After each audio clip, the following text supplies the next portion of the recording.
Thank you, Richie. Yeah, I know you are super, super busy, especially off the success of your recent book, but delighted to have the time with you this morning to learn a bit more about your background and for you to explain about the book and answer the questions.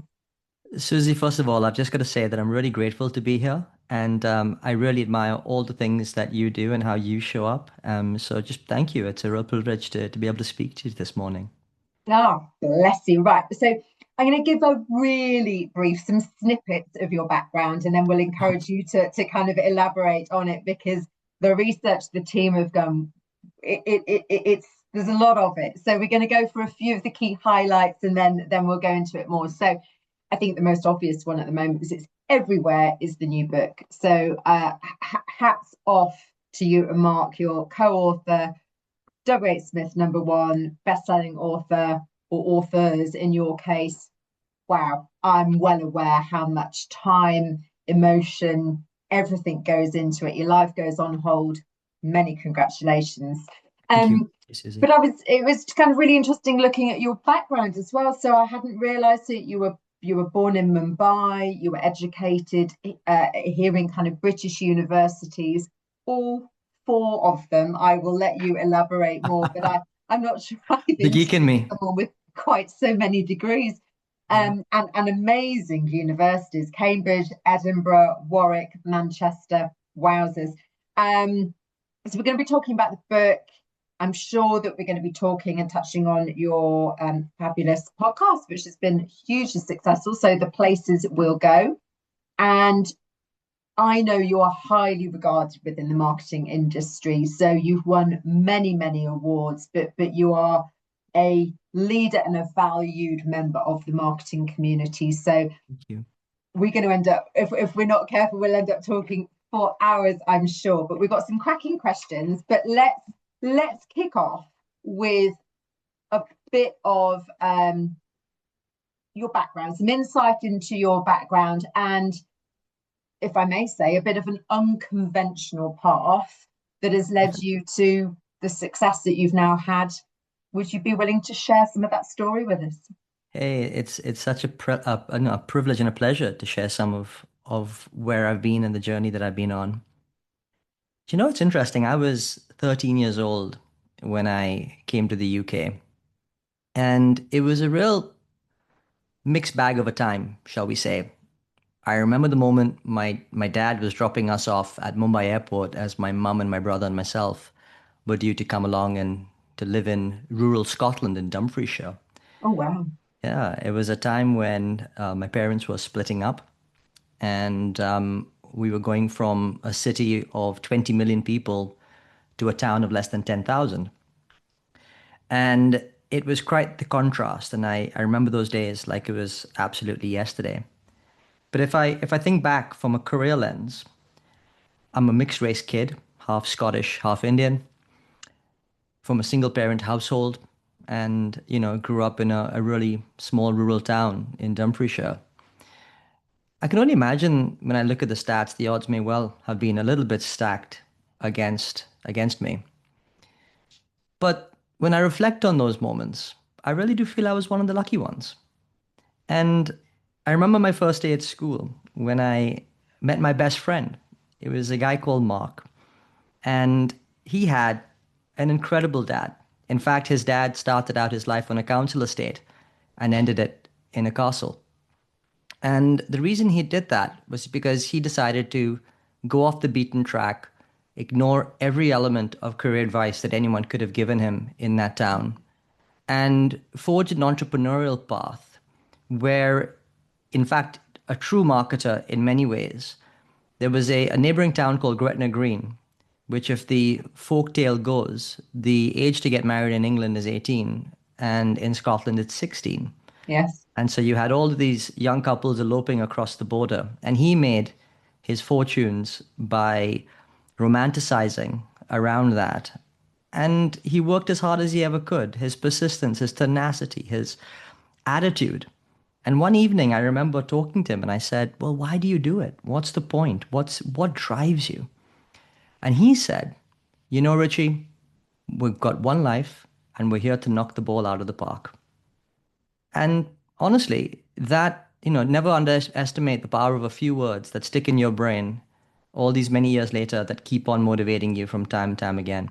But even as a young lad, those words just resonated and swirled around my head to go, hey, how do I knock the ball out of the park in my career?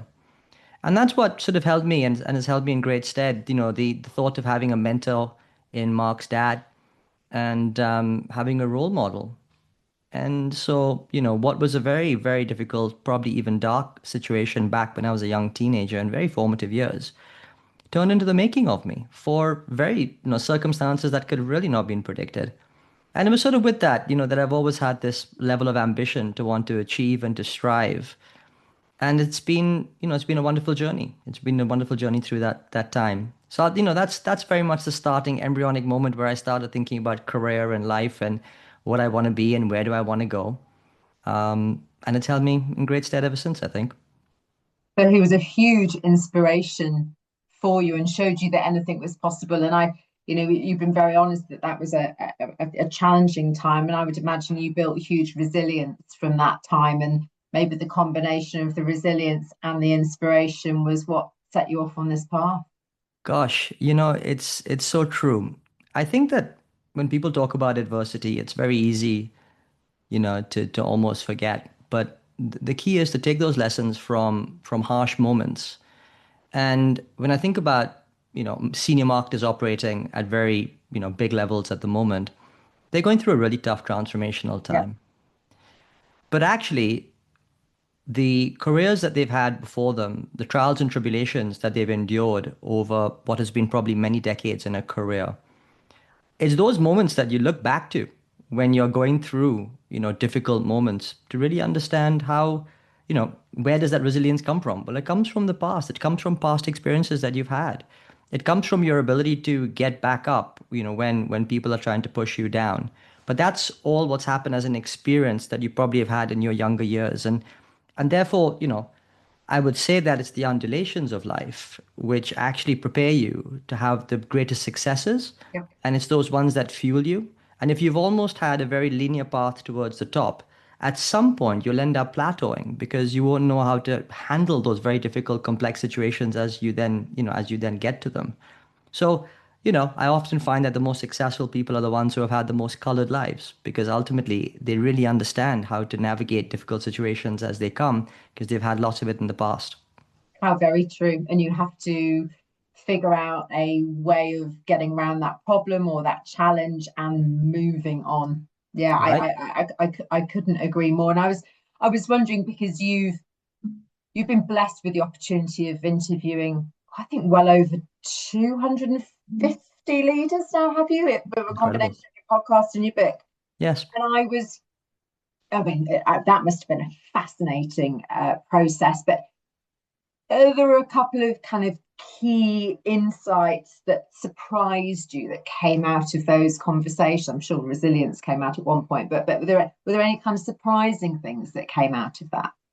I mean, so many, so many. And I have to say that it's been a privilege over the last 6 years to have done that. And there's an element of tenacity and persistence that sees you through doing that in itself. The one key reflection I would have as to why I certainly stuck at that was because I had the most wonderful co-host to support me through. And in fact, both of us, and I'm referring to Mark here, are both competitive people in our own rights. And so actually we spar each other on. So never underestimate having someone by your side to spar you on through the good and the hard times. And it's for me it's been a great experience just being able to have two great friends coming together to go on a journey together and to this day we still absolutely love. When I think about to answer your question and around something surprising, I think often people talk to when it comes to careers about finding your passion, right? Mhm. Do something you love. What do you love? I mean, my God, that's the first career question that you'd ever get asked at school or any career counseling session. But the reality is that I'm not sure that's the right question to ask because I think that's half of the coin. The other half of the coin is more structural. It's more strategic because that question really talks to your heart. Yep. And actually, the people who climb the most, either luck or design, are in the right places and the right spaces. And therefore, where you climb is as important, or if more important, than how you climb. And that's been really surprising for me. And I wish I'd learned that as a 16-year-old young lad. Let me just contrast this for 1 second. So I started my career at HSBC. I got in the grad Yes. program at HSBC. And I started out at Camden Town branch and I got in the executive management program. And I think my starting salary was about 25 grand in the year. Fantastic. I was loving it. Like, oh my God, amazing. Moved to London. Really, time of my life. They put us on this training program or this training course for 12 weeks near St. Albans. And we were in with a whole load of other grads from the well, retail banking, commercial banking, private Yeah. banking, and investment banking, all of us which were starting on relatively similar salaries. However, if you look at the trajectory 5 years later and then 10 years later, even in the same company, right, we're all working in the same bank, but the trajectory is completely starkly different. The type of salary that someone would earn as a senior manager in the retail part of the bank would be fairly modest compared to, the equivalent in the investment bank or indeed the Yes. private bank. And actually, therefore, what people often say is find your passion and do what you love. But actually, it's literally, and that's an important component, but actually doing that in the right place, in the right space, because there are different ceilings. Industry dynamics are such that the structures are so different and varied that some industries have much higher ceilings than others. You can compare investment banking to the world of education, which is the world I went into. Very, very different contrasting ceilings, shall we call them. And so, therefore, my most surprising finding, I would say, is that I actually find where you climb, the ladder you climb, how high does that ladder take you, is as important, if not more important, than finding your passion. So I'll just say that's probably one of the most one of the most interesting things that I found out over the last few years. And I think about my career looking back, and I go, damn, I would have done a few things differently. I'd maybe have gone a few places elsewhere. But hey, there we go. Life in hindsight. Well, I know that's the same for all of us, but I think that's really interesting. So it's about having that. Is that in your view, a cultural fit? So someone being in the right place. Is that a cultural fit? Is that a chemistry fit? Is it a combination of all of the above?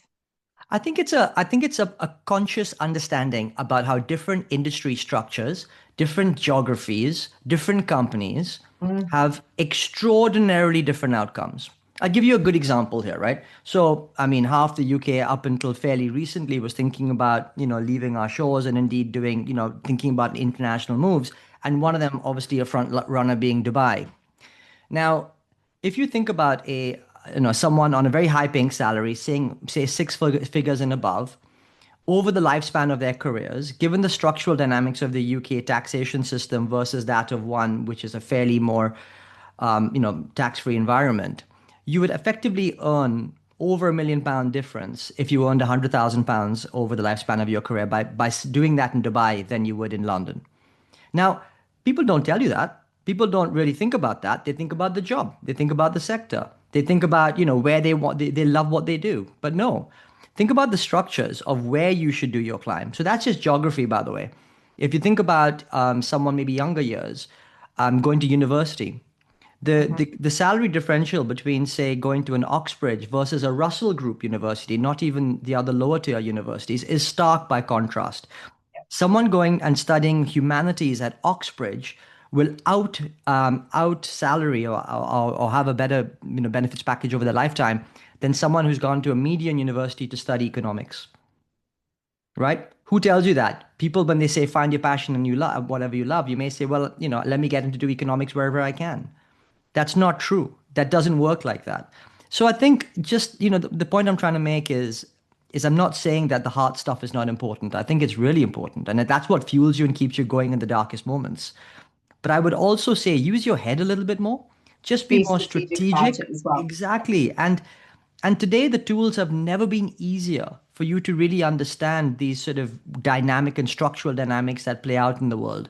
You can ask these key questions of any LLM and they will give you the contrasting and stark and the stark answers.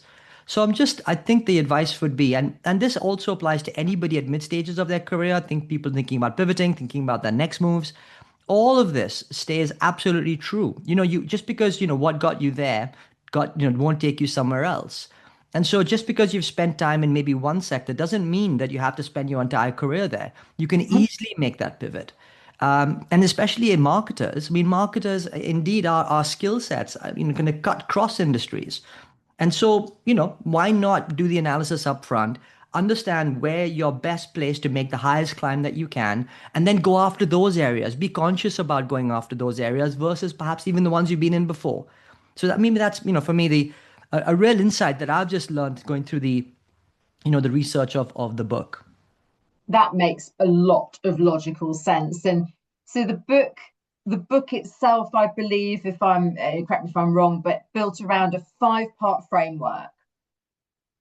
Would you be able to give a bit of an insight as to how that works? And I think one thing that'd be interesting is there an area of that you see people maybe currently either unaware of or neglecting that they could really lean into? Oh, so yeah, absolutely. So the framework was probably the most challenging thing of the entire conceptual process when writing this book. Because what we did was we've taken all the 250 or so interviews that we have done. We've Yeah. also added in a dollop of other leading sort of thought leaders in the space, and we've added in a whole lot of extensive research and frameworks to make it even more helpful to the reader as they go through. But then putting that into a package that really works for the reader and makes Yeah. sense is probably what the biggest challenge was. So we actually go through different parts, and it's aimed at people at different stages of their career. So it's something that you could pick up at different moments in your Mm. career. So for example, it's the first section's about defining your success. What does success mean to you? How do you then, the second part is around how do you develop the right skills and mindsets in order to be able to cultivate and go after your success? So it's the why and then the how. The third thing is about unlocking opportunities. How do you create opportunity for yourself? The fourth element is around, prepping yourself to be able to stand out to get in. So how do you then, once you've identified an opportunity, maximize your chances of landing that next great role?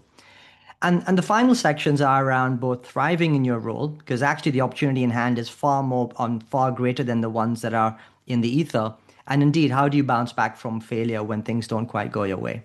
So we've kind of created a fortuitous circle in that respect, which I think is helpful for different people. Like they could pick up at different moments when perhaps they're going through something that's Yes. relatable in any of those sections. I think your second part to your question was in and around, maybe some, but what section which most people may find surprising or interesting. What I come back to, and I dare say this, but as an audience of marketers, most marketers will often start with, I fell into this industry for one reason or the other, right? I don't, they may have done a Yeah, I've different heard that a lot. degree, right? They went in from some other general management position and ended up in our space, so on and so forth. And the research is very categorical and clear that actually having a conscious climb, really being deliberate about the choices that you're making, and going after a career that really works for you is probably Mhm. the most important element of what creates success. And of course, success in itself is contextual, which we can dive into. But when I think about that, I think the first thing always starts with one very simple, time and time again, told tale, which is have a vision for the future that you want. Really understand what that vision is. Let me tell you a little story. We interviewed a fantastic guy whose name is Professor John Amici. Professor Oh, John yes. Amici, 6'8". He was born in Stockport in Manchester. He was walking down the street one day when he was actually eating a sausage roll and someone bumped into his shoulder. He turned around and the guy said, "You should be a basketballer." John Amici said, "Well, sure, maybe I can be." And indeed, he kind of shouted back as he walked away. It was about a week later when John grabbed his first basketball and indeed got into the local court. He was amongst his friends and he then professed, "I'm going to join the NBA." I mean, a lofty vision by any standards because there was no British person had gone before. But he did. And he stuck it out. Tenacity, persistence, hard work, putting in the time. And indeed, he became the first British person to join the NBA. Now, what he often says is how did he end up doing it? He uses a very simple framework and he says it's about paying the fee. Now, what he means is that if you have a vision and if you have a tunnel goal that you're trying to achieve as lofty as you can, every single micro decision that you make will either take you closer to that goal or further away from that goal. And indeed, if you don't have a vision, you'll never be able to make that judgment as to whether you're actually getting closer or further away from where you want to go. You just meander along and let life take its course. But the reality for him was he was able to make core judgments about how he lived his life, the sacrifices he was going to make along the way in order to get to that North Star vision that he had. And so all along, he was basically saying, well, I'm paying the fee, the sacrifices I'm making. I'm not going out with my mates on a Saturday. I'm going to train hard on a Sunday morning and so on and so forth, because he knew that he was able to actually, getting closer to the vision that he had versus the one that versus the other alternative. And so I think that's what I would say is that marketers too often, we just basically meander along and actually having a vision, having a goal, making conscious choices to be able to get to the place where you want to get to, where you perceive success is just incredibly important and I think often missed. Half the battle for having joy and purpose in life is having a clear vision for what you want. The conversations I have with candidates, a lot of it comes back to what do you actually want? What do you want in 5 to 7 years time, and kind of helping them through. And I don't know about you, but I make an annual vision board. Oh, wow. So they're very personal things, Yeah. but I have a vision board. Do you do that? Is that something that you do? My wife does that and often encourages me to do so. I do so in my own way, to be honest. A very simple example of that would definitely be the book. I could not recall a time when I haven't walked through an airport and walked into the bookstore, envisaging and sort of manifesting that one day I would see mine on the shelf. And you never know how, what, and where. I always say in life that you can have anything you want, you just can't have it when you want. So you never quite know when the timing's right. But indeed, I genuinely believe that if you dream it, you can be it and you can do it. But you really do have to have that sort of dreaming mindset. I'll tell you a little story. I was 16 years old and I was my first job at Wicks, Timber Supplies in Carlisle. And it was a cold January morning, and I'm a really small guy, and so I was trying to push this pallet of cement from the forecourt into the store, and my shoes just kept slipping the whole time, and I just couldn't push it for the life of me. And I really remember that moment, and going back to Mark's dad's words, I said, well, if I don't do something, if I don't really stick at school, or if I don't change my life trajectory, I'll be kind of pushing pallets my whole life into forecourts. And I remember that moment. I was on £2.96 an hour, those lofty heights back in the day. And I remember that I was kind of thinking, oh gosh, when will I be on a fiver? That'd be amazing. I'd have made it.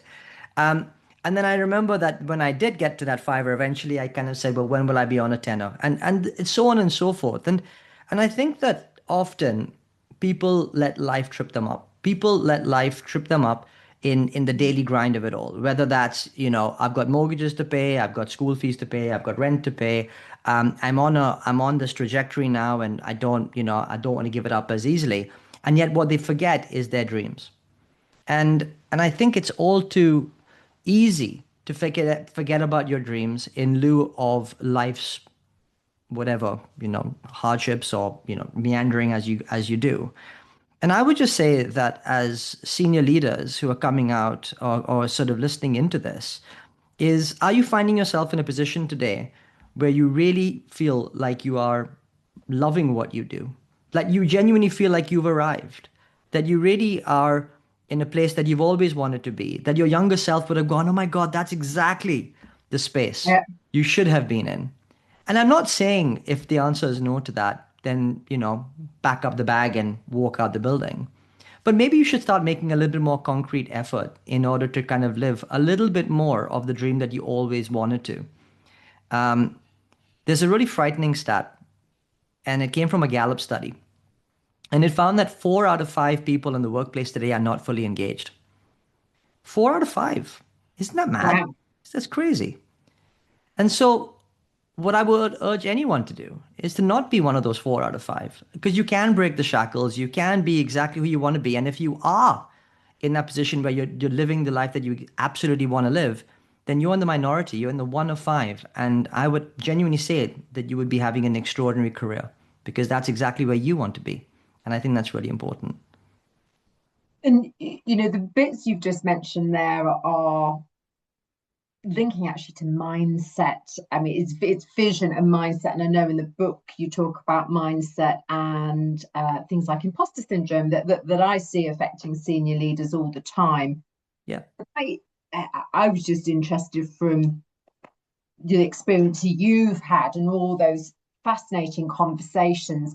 Was mindset and imposter syndrome a reoccurring topic or feature of those conversations? Inevitably, we all have imposter syndrome. I mean, nobody's getting out alive without it. I mean, it's just the way it goes. Um, I think Mark always talks about maybe the only people who don't get away with it is sort of sociopaths and narcissists. But in the circles that I walk, I don't come across many of them. The surprising thing that I found, Susie, when we were doing the research was that the more senior you get, the more sort of sense of imposter that you find yourself in. It's kind of strange, isn't it? You kind of It think always that, gets you when you least want it. That right? I think that's the thing. It's Isn't it weird? I mean, if you think about it, you'd imagine that someone who is in sort of younger shoes, who maybe is slightly, unsure of their capabilities and competence, would maybe feel that they don't belong as much. But actually, as you climb to greater heights and um, you start to actually feeling it a lot more because you tend to have, I guess, bigger job titles and bigger responsibilities and maybe all eyes on you and probably there's a sense of a bit of loneliness. You can't talk to many people about these things as you get higher and you're scaling up corporate land because people are looking to you for the answers. And you may not have all the answers. And today, gosh, nobody has the answers. So I think certainly as you go higher up the ladder, you really got to have a level of mental preparedness to be able to deal with to deal with your own insecurities, I suspect. But most senior leaders have got coping mechanisms to do that these days. But we had a wonderful did an interview with this leadership guru called Chris Hurst, and he told us this really simple analogy. He said that as you go up the ladder, it's like a game of musical chairs, and the higher up you go, the less chairs there are. So you've got to be prepared physically, mentally, yeah. to be able to deal with what comes with that responsibility. And I think that imposter syndrome just comes as part of the course. And you've just got to have those coping mechanisms in place to be able to overcome them and carry on regardless. I think it makes it a lot easier when people realize that it's really common. It happens to 70+% of people. It's quite normal. And just recognizing what it is, I personally think is half the battle. Just kind of calms it all down. And use it as fuel. Use it to your advantage. There's nothing better than taking a situation that you're worried about or fearful about and using that as positive energy to take you that one step higher to say, no, I'm going to overcome this. I'm going to be that person who does exactly that. We were actually, I was just a few days ago, I was with Kirsten Halley, who's left as the marketing director at Aldi, but she's had an incredible run. And she was telling us that when she got in the role, she found out that, there were thousands of applicants for the same role that she ended up getting and thriving in. And, you could have looked at that two ways. The odds were incredibly stacked against her. Or you could look at it like, actually, no, I'm going to be the one. Yeah. And I think that's the attitude that you have to bring to the situation. Because if you don't bring that attitude, then you're going to be fatalist. And if you're going to be fatalist, your mindset is not going to be in the right gear in order for you to actually have the best chance of getting in that role. So it is, your point is absolutely spot on. It is absolutely up here. Mindset is critical to being successful and continuing with your successes. What would you share with, especially given our audience to be listening to this, what would you share with really ambitious senior marketers who are still kind of climbing the ladder, progressing in their careers, who feel like there's something just not quite right, maybe it's something they're not quite getting right, but any guidance from all of these learnings that you'd share with those really ambitious, driven marketeers?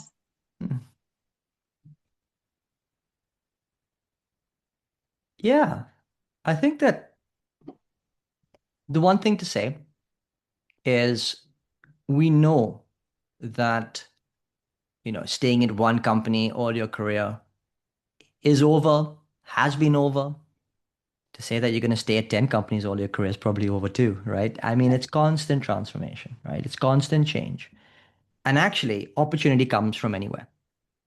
So, on that basis, marketers tend to stick at the craft, keep their heads down, Yeah. do a great job, an exceptional job in many cases. But the issue is that they can only control the controllables.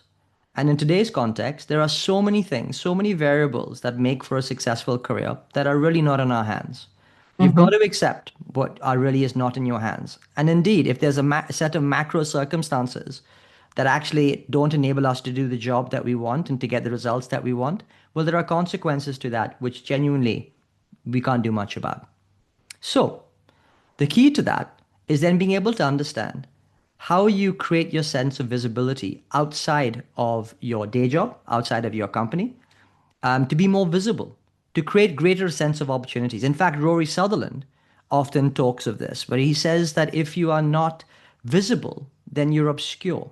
And Yep. actually, if opportunities come to those who have a wider net, and that's how luck is born, right? And so, how do you cast your net as wide as you can? And I think that's a critical point that senior marketers need to get better at. There's a bit of irony there where, marketers don't market themselves. But hey, the point being is, it's how do you create visibility for yourself is really important. And what I mean by that is you don't have to be an influencer. And I don't think you have to post 10 times a day on LinkedIn. That's not the point. The first thing I would say is how do you create trust within your ecosystem? Because Hmm. actually doing an exceptional job where you are actually builds a reputation when you're not in the room. So people will talk about you and you'll end up having lots of champions around you and you'll end up having lots of mentors around you and people will think good of you. And all of a sudden, your reputation will precede you and you won't even have to have put any videos out there on LinkedIn to do that. So that's point one. Point two is have a key point of uniqueness and difference in your role. So Hmm. if just think about this, everyone listening in right now, um, if you can answer this question, or indeed try and hone in to be able to answer this question. People think of me when they have a need for X. Really understand what that X is for you, because that is everything. That's critical to being able to build your personal brand, your visibility, your reputation. But if you're not known for something, and you're just known as for, well, you won't be known for as being a generalist, but be known for that one thing that you can excel in. And I think, that indeed will sort of start to have that build that reputation out. And I think the third thing is start to cultivate a community around you. Now, that indeed can be things like going to events, it could be, Hmm. participating and mentoring younger people, whatever way works for you. But the core point is that you need to get out there, out of your bubble and your shell to be able to really understand what the wider world looks like and how you can actually attract opportunities to come to you. And I think, those are the things that marketers typically don't do very well, but should do more of in a changing landscape. Maybe there's a bonus one, which is our skills and capabilities. I think often marketers have probably some of the most transferable skills of any in any organization. And therefore, also keeping your eyes and ears peeled as to what other opportunities inside and outside of marketing may be. Indeed, opportunities can come as full time roles, fractional roles, projects, side hustles, who knows, right, in this world today. And so embrace any of those core things as well. But if you're closed-minded to it, you'll never be able to see them. So you must stay open-minded and have an outward, external-facing sort of orientation as opposed to head down. So growth mindset and being open, being positively open to new ideas. I completely agree with you on the whole, having a brand presence. It's trust, it's credibility, it's being that regarded as that leadership authority or knowledge expert in that particular area. And Exactly. it is a changing world, but it's so important in order to be visible. And it's hard. It takes time for people to do it, but it really matters. It's the difference between, getting that next job. Your example was great in that respect, but I do see people slightly wrestling with it. It is definitely something new. The importance of having a personal brand presence is relatively new. I hear you on that. And I think there's two things to think about. One is don't have a part-time personal brand, right? Don't try and invest time in it when you're in between roles. You're way too late to do that. Indeed, it could be the embryonic moment where you commit to doing it, but when you do get into that next role, just basically carry it on. Endure with it. Get a process in place. I mean, all the most successful people so that we've spoken to, it's all about a formula. There is a formula to this. So the process about in elevating your personal brand is such that you go, well, actually, in my life, I've got capacity to write one article a week. I've got capacity to create one video a week. I've got capacity to do X, Y, Z. Understand what that looks like for you in the capacity of your life and do it with cadence over a long period of time. Just commit to that, regardless of whether you're in between or you got a role or whatever it is. Constantly be doing that over a long period and it'll just compound for you. So I think that's absolutely critical for me to be able to just carry on with the personal branding element throughout your career now and don't treat it like it's a 2 month stopgap when you're looking for your next job. Is the consistency, and that's the bit that compounds over a period of time. I'd love to understand obviously more about your podcast, but I know our audience will be keen to understand more about that. But if they want to lean into the all of the great work that comes out of Climb, what does that look like? How can they access more of this information? Well, so if I talk to the podcast first and then a bit more about Climb, I mean the podcast, as you say, we've done about 250 episodes now, and it's been a 6 year endeavor. So clearly available on all podcast platforms and YouTube and all of that type of stuff. So please do listen in. Mm. It's a privilege to be able to do that. Um, and what we're trying to do, the singular focus with the podcast and the book, is to really answer one simple question, which is how do you have a successful and fulfilling career? And if that's an answer that you are looking for, then I think you've come to the right place and home to be able to unlock and discover some of the key content that we put out there. I think when it comes to Climb, I think we're all on our own journey and we're all fighting great battles. The London Marathon was just a couple of weeks ago, and I recall the headlines about this guy who had a fridge on him as he did the marathon. He literally did 42 miles with a fridge on his back. And the whole point of that was to say that everybody has these sort of, different struggles that they're going through in their lives, which no one ever realizes. And so the first thing that I would say when I think about Climb is that you're on your own journey. Everyone is on their own journey, and to be empathetic towards everybody as they're all going through their own struggles, and you'll be too. And so you've got to be, I guess, a little bit kinder on yourself in the climb. It's not about just having this linear sort of climb to the top. Often that's what the perception is about what success is, but I don't think that's what it really is about. I think it genuinely is carving out a life that you want to live. Being kind to yourself and being kind to those around you is critically important. I also think if I think about Climb, the one thing that I really thought about a lot is what are you willing to sacrifice in order to have your climb? And I think when people think about successes, and let's talk about the traditional lens in a corporate context being, how far can you climb up a ladder as an example? What people don't realize is that those who do that do so with great strain on many other elements of their lives. Many people end up not having a family because they're not able to sustain that given the working 24/7, sort of traveling around the world. Or indeed, maybe their health suffers as a consequence of doing that. And their time is not their own. They may well have a PA, which may sound a bit glamorous. The reality is someone else is running your life as a consequence. I'm not taking away from anybody who's in those shoes. And I think it's phenomenal for the success that they've had. But I also recognize the struggles that they'll be going through on a daily basis in order to sustain that success. And I would say that the most important thing when you're thinking about your climb is about what are you willing to sacrifice along the way to achieve it? Because everyone has sacrifices. And I don't think we pay enough heed to the things that we give up as a consequence of the things that we want to go for. Very, very well said. I am so grateful to you for kind of sharing all of this, and I wish you and Mark every success with the book. Is there anything else, Richie, that you'd like to share?